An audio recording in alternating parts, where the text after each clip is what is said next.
Querida igreja, que a graça e a paz do Senhor Jesus seja com todos. Amém? Amém. Vamos à meditação da palavra do Senhor desta manhã. O pastor está de férias, como a igreja sabe, e nesta ocasião, alguns irmãos têm a oportunidade de trazer a reflexão bíblica. E chegou a minha vez. Quero louvar a Deus por esta oportunidade e dizer a esta igreja que esta é a palavra do Senhor, a fiel palavra do Senhor, a verdadeira palavra do Senhor, a poderosa palavra do Senhor que nos guia, que nos ilumina, que nos ensina e também que nos corrige. A palavra do Senhor também corrige a igreja do Senhor. E nesta manhã, eu separei um texto para a nossa meditação a respeito de uma igreja. Nós vamos meditar um pouquinho numa carta escrita pelo apóstolo João. Apóstolo João, mas não é no Evangelho de João ainda, viu? Onde esta igreja recebeu um diagnóstico. Receber diagnóstico ruim é muito complicado, né? Falando fisicamente, nós temos alguns irmãos e irmãs da nossa igreja que têm passado por dificuldades na área da saúde, na nossa família mesmo. Nos últimos anos nós recebemos também um diagnóstico ruim de enfermidade. Isso é muito triste, de fato. Mas nós não vamos falar de diagnóstico ou de problema físico, de saúde física, mas sim de saúde espiritual. O diagnóstico desta manhã que esta igreja recebeu trata a respeito da saúde espiritual da igreja. Isso nos interessa muito. Enquanto igreja do Deus vivo, nós também precisamos a todo instante reavaliar a nossa vida espiritual, como anda a nossa vida espiritual. Eu quero te convidar então a abrir a palavra do Senhor no último livro da Bíblia, quem sabe, o livro do Apocalipse, capítulo 3, Apocalipse capítulo 3, nós leremos do verso 1 até o verso 6.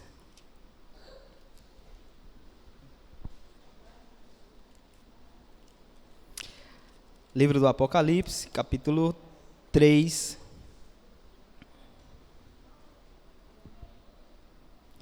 do verso 1 ao verso 6.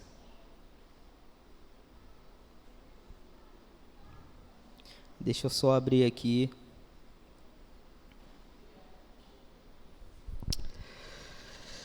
A igreja que nós vamos meditar, a carta que nós vamos meditar, diz respeito à igreja de Sardes. A igreja de Sardes, uma das 7 igrejas para a qual João teve a revelação e escreveu. E nesta manhã nós vamos ver o que se trata dessa carta e qual foi o diagnóstico que esta igreja recebeu daquele que é o Senhor da igreja, o dono da igreja, o pastor, o supremo pastor da igreja, o criador, o fundador, o edificador, aquele que sustenta a igreja, o Senhor Jesus Cristo, que é também o dono desta igreja. Diz assim o texto: ao anjo da igreja em Sardes escreva: estas são as palavras daquele que tem os 7 Espíritos de Deus e as 7 estrelas. Conheço as suas obras. Você tem fama de estar vivo, mas está morto. Esteja atento, fortaleça o que resta e que estava para morrer, pois não achei suas obras perfeitas aos olhos do meu Deus. Lembre-se, portanto, do que você recebeu e ouviu. Obedeça e arrependa-se. Mas se você não estiver atento, virei como um ladrão, e você não saberá a que hora virei contra você. No entanto, Você tem aí em Sardes uns poucos que não contaminaram as suas vestes. Eles andarão comigo, vestidos de branco, pois são dignos. O vencedor será igualmente vestido de branco. Jamais apagarei o seu nome do livro da vida, mas o reconhecerei diante do meu Pai e dos seus anjos. Aquele que tem ouvidos, ouça o que o Espírito diz às igrejas. Amém? Pai Santo, Senhor amado, nós estamos na Tua presença para Te cultuar, para prestar um culto de louvor que somente ao Senhor é devido, e também, ó Deus, para receber do Senhor a Tua orientação por meio da Tua palavra.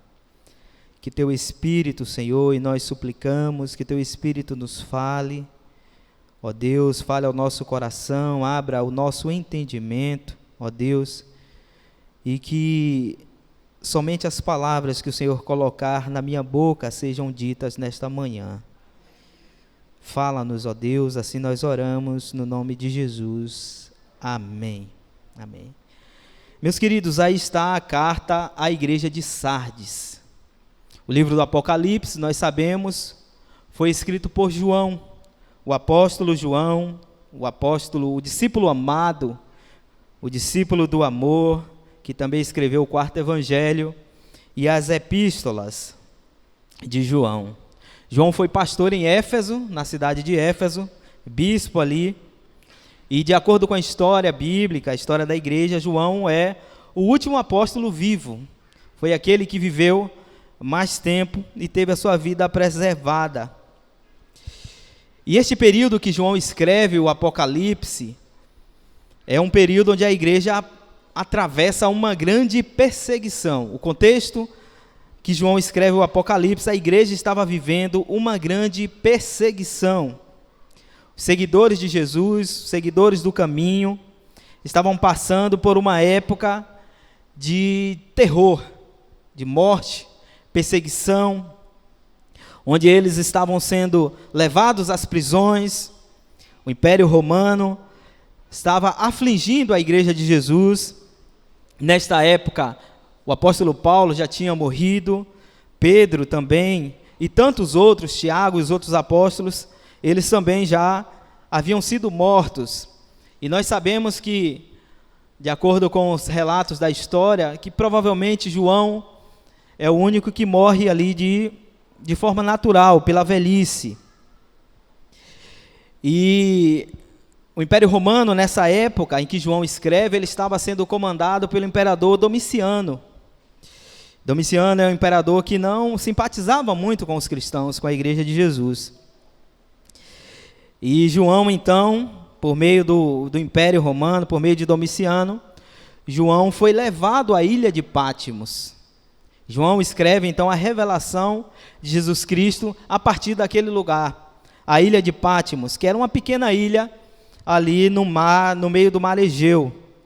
João estava ali exilado, certamente com muitos outros que eram levados para aquele lugar para serem torturados, trabalhos forçados. Aquele lugar era um ambiente onde as pessoas eram torturadas ali e forçadas naquela ilha. E tudo isso, meus irmãos, eram tentativas do império de cessar o crescimento da igreja, de acabar com aquele movimento do evangelho que estava crescendo ali no primeiro século da era cristã. Então João é levado para este lugar, para a ilha de Patmos, e dali, naquela situação, naquela circunstância, João é visitado pelo Senhor, e então recebe as visões do livro do Apocalipse. E em meio a tantas revelações, e eu sei que aqui, hoje em dia, quando a gente fala Apocalipse, virou sinônimo de quê? De caos e de terror, né? Aquilo lá está um verdadeiro apocalipse. Então a gente sabe que é um caos, um terror, e que causa medo. O cinema, ele costuma retratar o apocalipse dessa maneira, né? Olha, é uma época de terror, de sofrimento, de angústia e tal. Mas esse não é o real significado, nem o sentido das palavras do Apocalipse. O Apocalipse foi escrito para dar esperança para os cristãos que estavam sendo perseguidos e mortos. Olha que coisa diferente. Enquanto a igreja estava sendo perseguida e morta, João então recebe as revelações da grande vitória do Senhor Jesus e da sua igreja. E estas palavras dariam esperança para a igreja perseguida. Aguente firme, continue perseverante, creia, continue firme, porque este não é o fim. O final é a vitória de Jesus e da sua igreja. Amém? Então o Apocalipse é um livro sobre esperança. Não é um livro do terror, não é um livro que, oh meu Deus, a gente vai encarar o Apocalipse e nós vamos todos morrer e acabou. O livro do Apocalipse é um livro sobre esperança. E é isso que João quer falar aos cristãos perseguidos da sua época. Tenham esperança, a vitória está vindo. O Senhor Jesus virá buscar a sua igreja e a sua igreja subirá vitoriosa com ela. Esta é a palavra de esperança que João escreve aos seus irmãos. E o Senhor Jesus, ele então pede que João escreve as 7 igrejas que faziam parte ali, que estavam localizadas na Ásia Menor. E uma dessas igrejas é a carta de Sardes, a igreja que está localizada em Sardes. E nós lemos aí o texto e nós vamos passar agora a estudá-lo, o versículo, então eu peço que você deixe a sua Bíblia aberta. Sardes era uma igreja que recebeu, como nós vimos aí, uma dura repreensão da parte do Senhor. Uma duríssima repreensão da parte do Senhor. Tinha algo naquela igreja, que estava acontecendo naquela igreja, que estava deixando o Senhor bastante insatisfeito. Bastante insatisfeito. E Deus, ele faz um diagnóstico daquela igreja muito preciso e muito direto, sem muito rodeios. Vamos ao texto? O verso 1, ao anjo da igreja em Sardes, escreva isso para aquela igreja. Deixe sua Bíblia aberta, viu? O verso 1, está aparecendo aqui também na nossa projeção. Sardes, como eu falei, ela fica localizada na Ásia Menor. Era uma cidade que a sua própria geografia da cidade, Sardes é uma cidade, tá? A geografia da cidade indicava uma certa grandeza, um certo poder, uma certa glória a essa cidade. Sardes ficava localizada numa região de muitas montanhas, de altos montes, e esta cidade em especial ficava localizada num cume de um grande monte. Lá naquelas alturas estava localizada a cidade de Sardes, e lá eles construíram uma verdadeira fortaleza, seus muros, uma grande fortaleza que dava uma sensação de, além de grandeza, de segurança, de tranquilidade, porque eles imaginavam que dificilmente alguém poderia alcançar e adentrar aquela fortaleza daquela cidade. Então ela ficava localizada nesse grande monte que ficava aproximadamente 500 metros de altura da planície. Era uma cidade que esbanjava poder e também riqueza, mas isso produziu arrogância a esta cidade. Produziu muita arrogância, e a gente sabe que normalmente, o que é que acontece com gente arrogante? Cai. Normalmente a arrogância leva à ruína, o orgulho, a presunção, e não foi diferente com aquela cidade, com Sardes. Então Sardes foi alcançada primeiramente por Ciro Persa com seu exército, que conseguiu estrategicamente subir aquele monte, adentrar, guerrear e vencer a cidade de Sardes. E esta igreja, os nossos irmãos, estavam nesse ambiente, vivendo tudo isso. E o texto vai dizer, verso 1 ainda, conheço as tuas obras. Conheço as tuas obras. Você tem fama de estar vivo, mas está morto. Que diagnóstico terrível. Você tem fama, você aparentemente, olhando daqui, Sardes, você até parece que tem vitalidade. Você até parece que é, mas não é.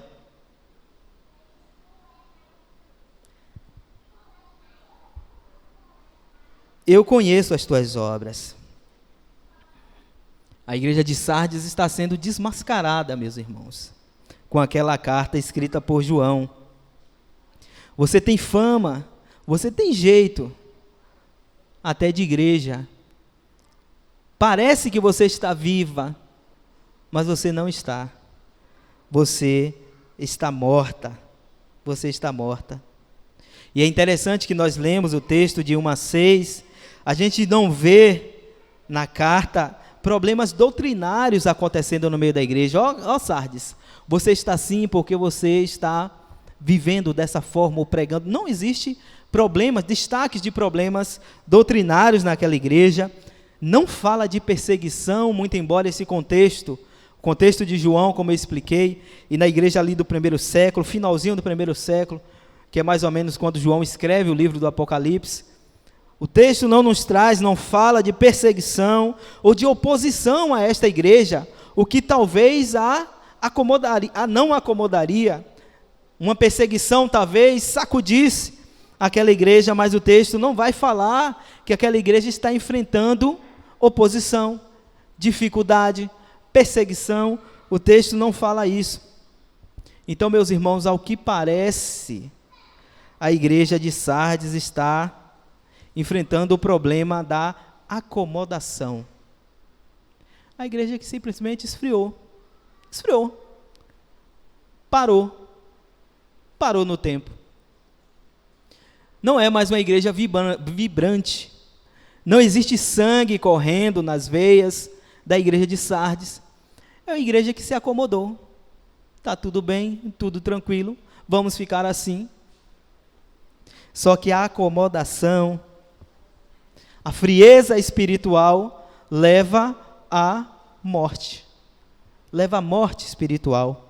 Então tudo leva a crer que a igreja em Sardes, ela se acomodou e agora vamos viver do passado, das glórias do passado, das histórias do passado, como aconteceu com aquela cidade, que um dia foi uma cidade gloriosa, poderosa, cheio de riqueza, mas caiu, mas perdeu toda a sua glória. A igreja, então, de Sardes, está vivendo neste cenário. Parece que é, mas não é. Tem fama que é, mas não é. Mas não é. Isso é muito interessante, meus irmãos.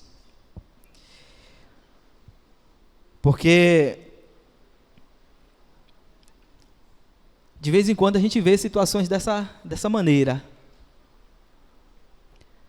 que parece que é.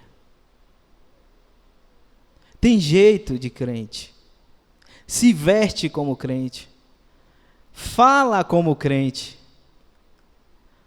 mas não é crente, mas não é salvo em Jesus Cristo. E quem pode julgar? Eu? De forma nenhuma. Quem julgará as nossas obras? O dono da igreja. O diagnóstico da igreja de Sardes aqui foi dado pelo dono da igreja. Somente ele sonda e conhece os nossos corações e as nossas obras. Então, logo no versículo 2, o diagnóstico é preciso, é direto. A falsidade aí. Tem coisa aí que não é o que parece. É o retrato da igreja a igreja de Sardes. Mas a palavra de Deus, ela vem sempre para corrigir o seu povo. Esta não é uma palavra final para Sardes, não é uma palavra de juízo final para esta igreja, mas é uma palavra de repreensão, porque o Senhor também dá conselhos àquela igreja, com a intenção de que vocês precisam se corrigirem. E é isso que nós vemos no verso 2, o primeiro conselho, o verso 2. Esteja atento. Em outras versões, vigiem, fiquem vigilantes. Fiquem vigilantes. Se é hoje, a gente faria, abra teu olho, fica esperto, acorda, não dorme demais não, vigia na terra. Se a gente fosse pentecostal, é basicamente o conselho que o Senhor está dando no verso 2. Acorda, reveja a sua vida, fortaleça o que resta e que estava para morrer, pois não achei suas obras perfeitas aos olhos do meu Deus. Sejam vigilantes. E é interessante, meus queridos, que quando a gente lê o declínio, as derrotas da igreja em Sardes, a gente percebe que a falta de vigilância levou a igreja, a cidade a ser derrotada e conquistada. Como eu falei no início, Sardes ficava localizada no alto monte, e lá na sua fortaleza, eles tinham uma falsa impressão de que nunca seriam alcançados, que ninguém seria capaz de subir aquele lugar e destruir aquela cidade. Mas num belo dia, o vigia não estava lá. O vigilante faltou. E os guerreiros da Pérsia conseguiram subir aquela montanha e conquistar aquela cidade. E parece que isso estava na memória do povo, a ponto do autor do Senhor Jesus dizer assim, você já sabe o que é que acontece com quem não vigia. Fiquem atentos. E fortaleça, tenha cuidado, porque tem muita gente aí que está quase morto. Tem gente aí que está para morrer. Fortaleça os que estavam para morrer, porque eu não achei suas obras perfeitas diante de Deus.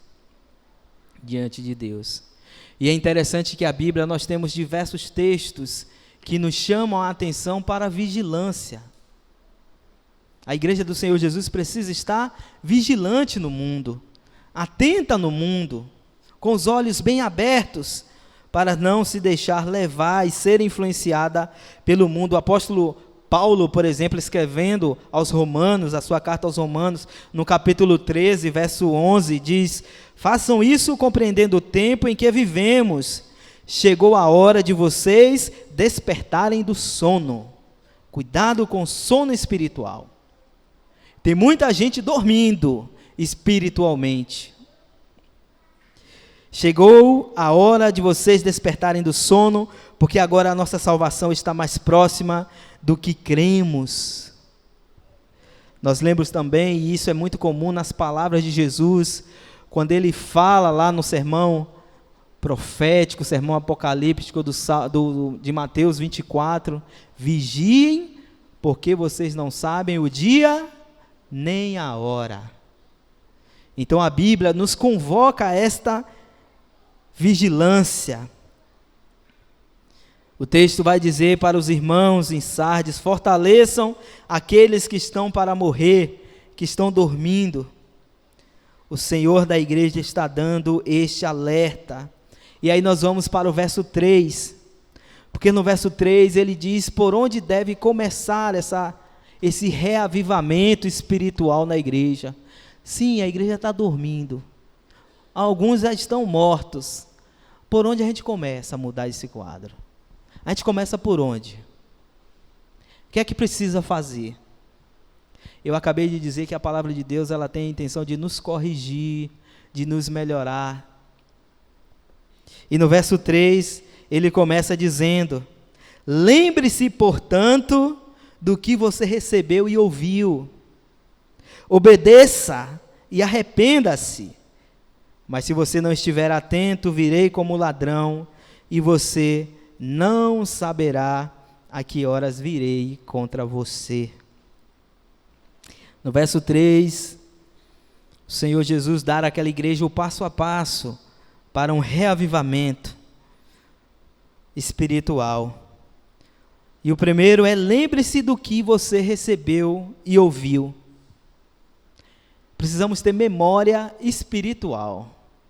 Você não tem a sua memória física, onde você guarda o seu estoque de acontecimentos, de memórias. Nós precisamos, e aquela igreja precisava, retornar à sua memória, lembrar, buscar na sua memória espiritual. Cristo está chamando a igreja a voltar às verdades fundamentais do Evangelho que eles aprenderam. Estamos falando de uma igreja do primeiro século, da era cristã. Onde aqui está o apóstolo João, aquele que caminhou com o Senhor, que ouviu do próprio Senhor as orientações. E Jesus está falando: vocês precisam voltar aos princípios fundamentais do Evangelho. Não é que eles não sabiam, eles tinham esquecidos, eles não lembravam. E por isso o texto inicia dizendo: lembre-se.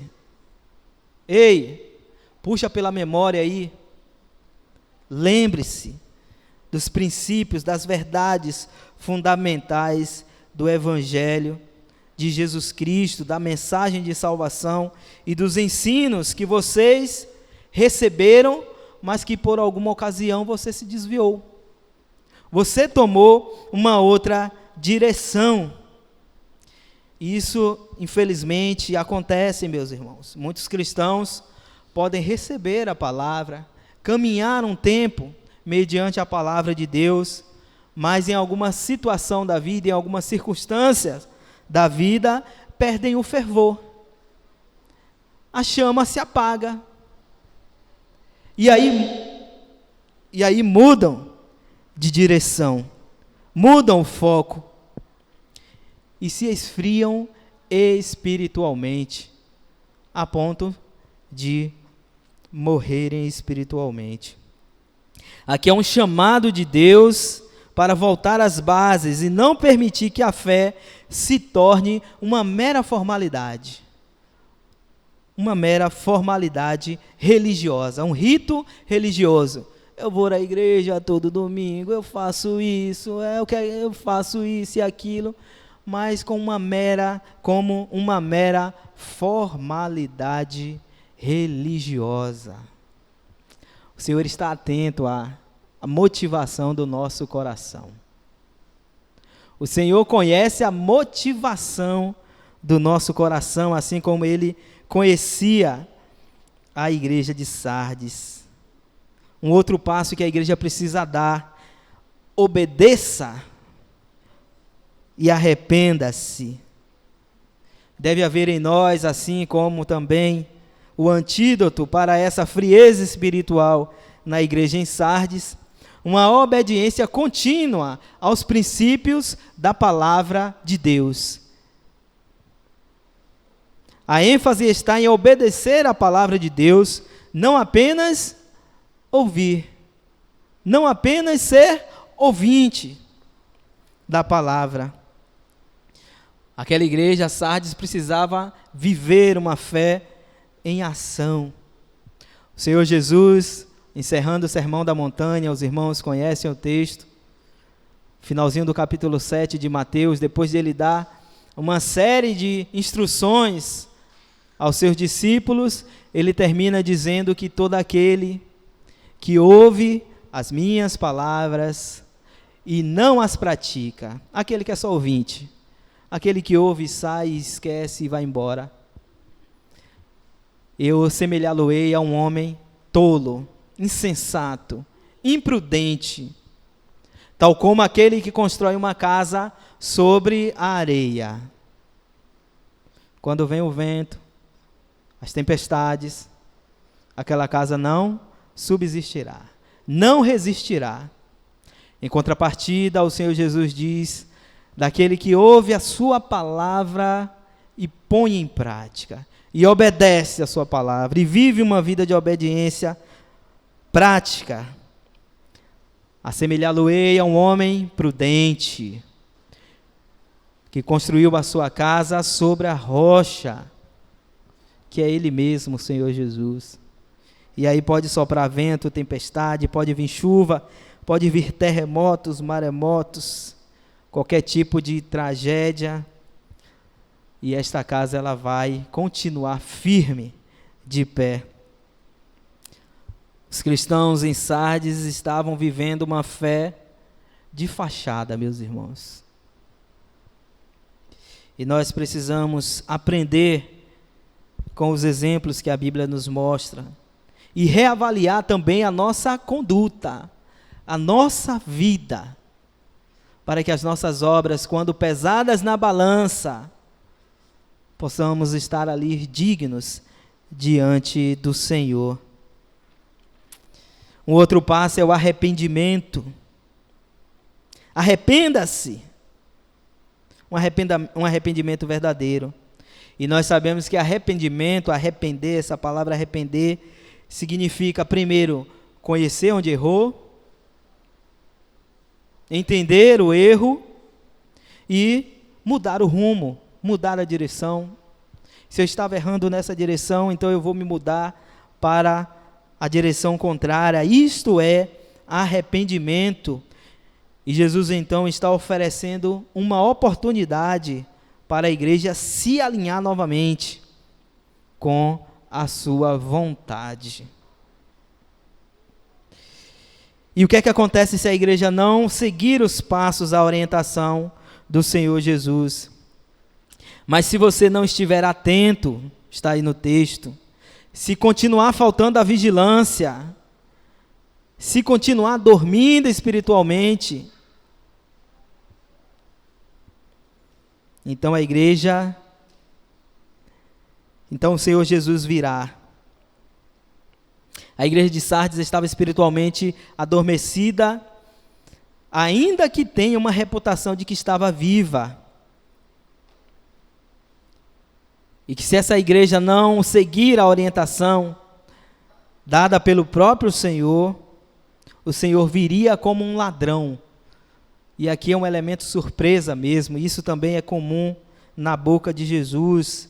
Em algumas parábolas, ele fez referência a essa expressão, vigie, porque aquele dia pode vir como um ladrão.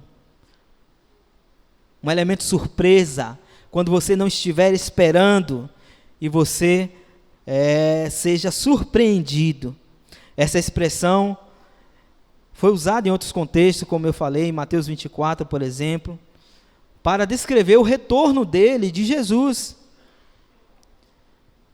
E que pode ser um retorno inesperado para alguns. De repente, o Senhor aparece.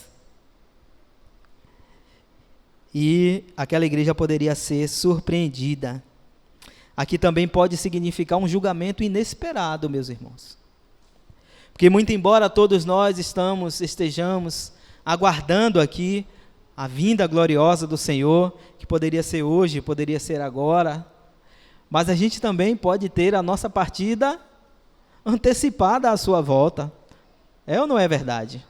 A gente pode partir hoje. Pode sim. Por mais óbvio que pareça, para morrer só basta estar vivo. Não é verdade? E a morte também é um encontro com o Senhor. A morte também é uma prestação de contas com o Senhor, o nosso Deus. E por isso nós precisamos ficar sempre vigilantes com relação à palavra do nosso Deus. Até aqui nós vemos um cenário triste, agonizante, da igreja de Sardes, mas o verso 4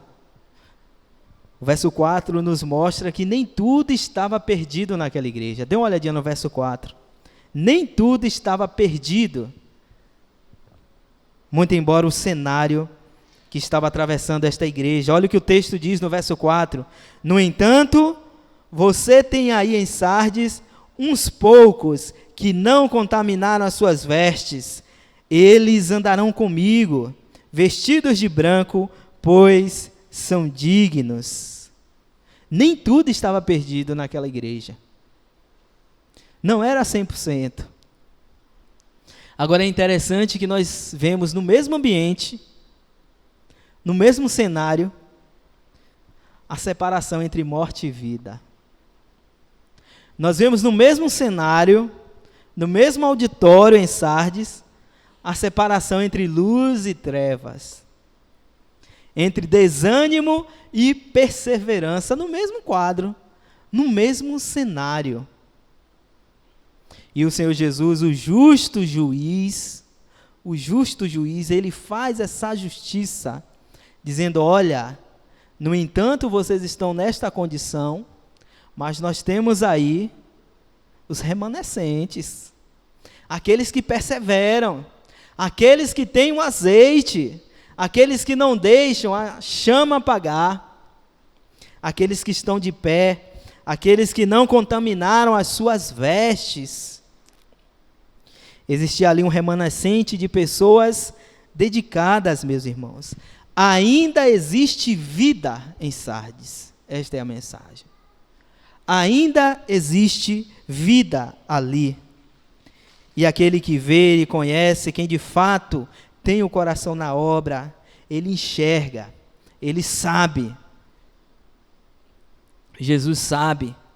O julgamento de Jesus, ele não coloca todo mundo no mesmo balaio, não. Ele não tratou todo mundo na mesma medida, porque Jesus não julga segundo as aparências. O homem pode julgar pela aparência. Afinal de contas, é o que a gente vê. Né? É o que a gente vê, a aparência. Mas o Senhor não julga conforme a aparência, mas julga de acordo com o coração. Porque Ele vê, Ele conhece quem serve.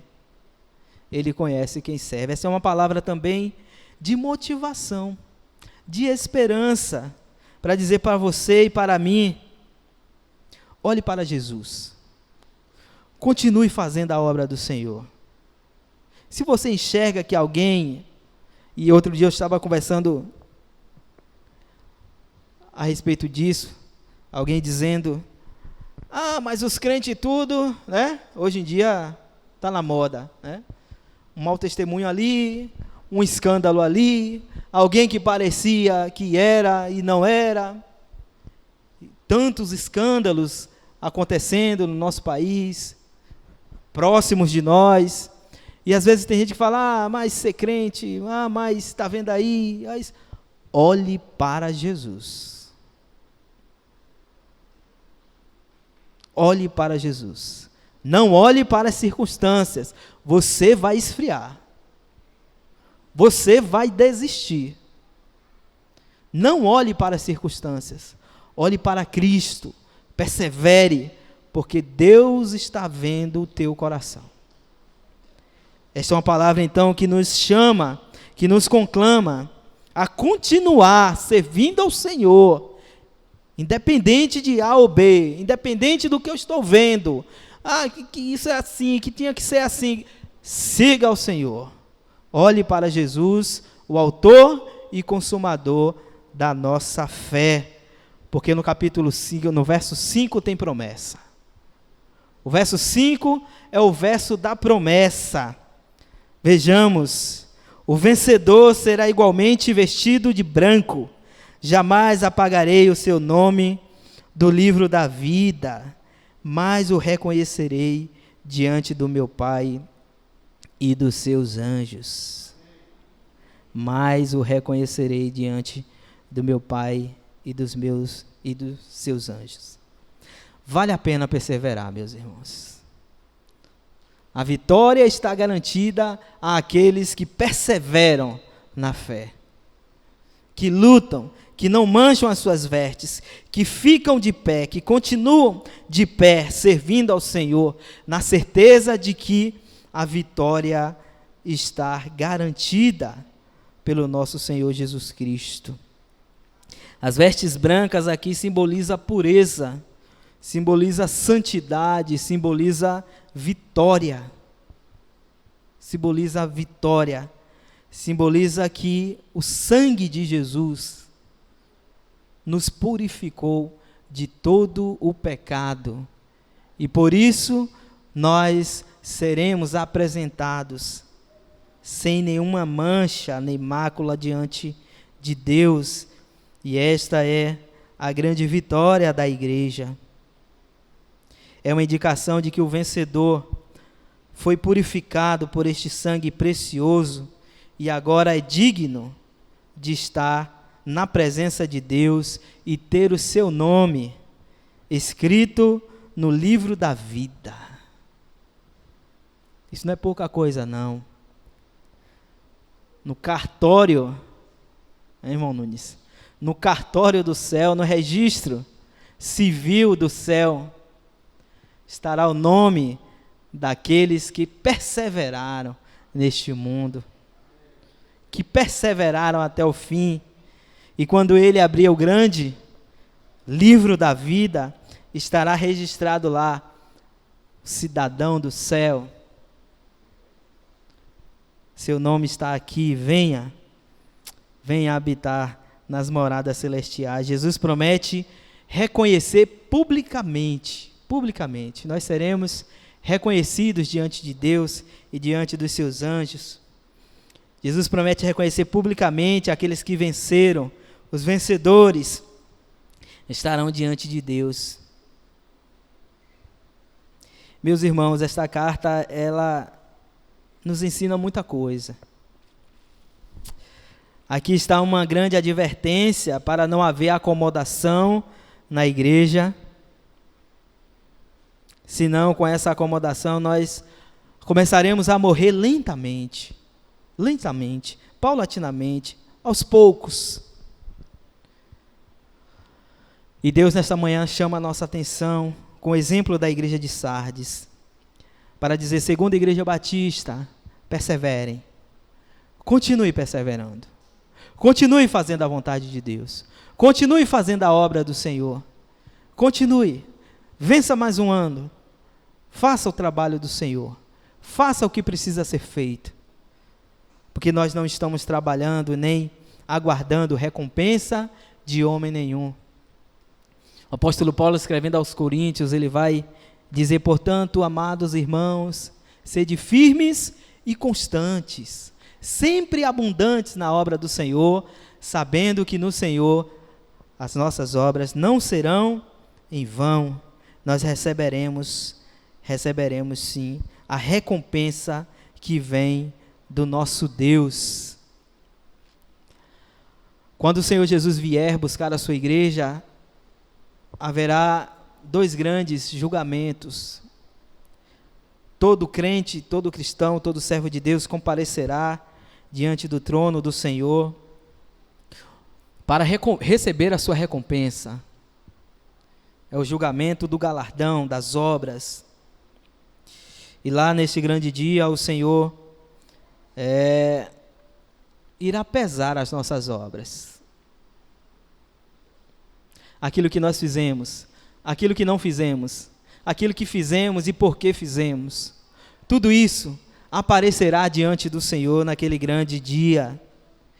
E que nós possamos ser encontrados dignos, como aqueles poucos que haviam aqui na igreja em Sardes. E o verso 6 conclui a carta. Aquele que tem ouvidos, ouça o que o Espírito diz às igrejas, no plural. Aquele que tem ouvidos, ouça o que o Espírito diz às igrejas. Possamos então dar ouvidos ao Espírito Santo de Deus. Amém? Que Deus então nos abençoe, meus irmãos. Nos fortaleça a cada dia, revigore as nossas forças, nos dê ânimo, nos dê coragem, nos dê cada vez mais um coração voltado à obediência ao nosso Senhor.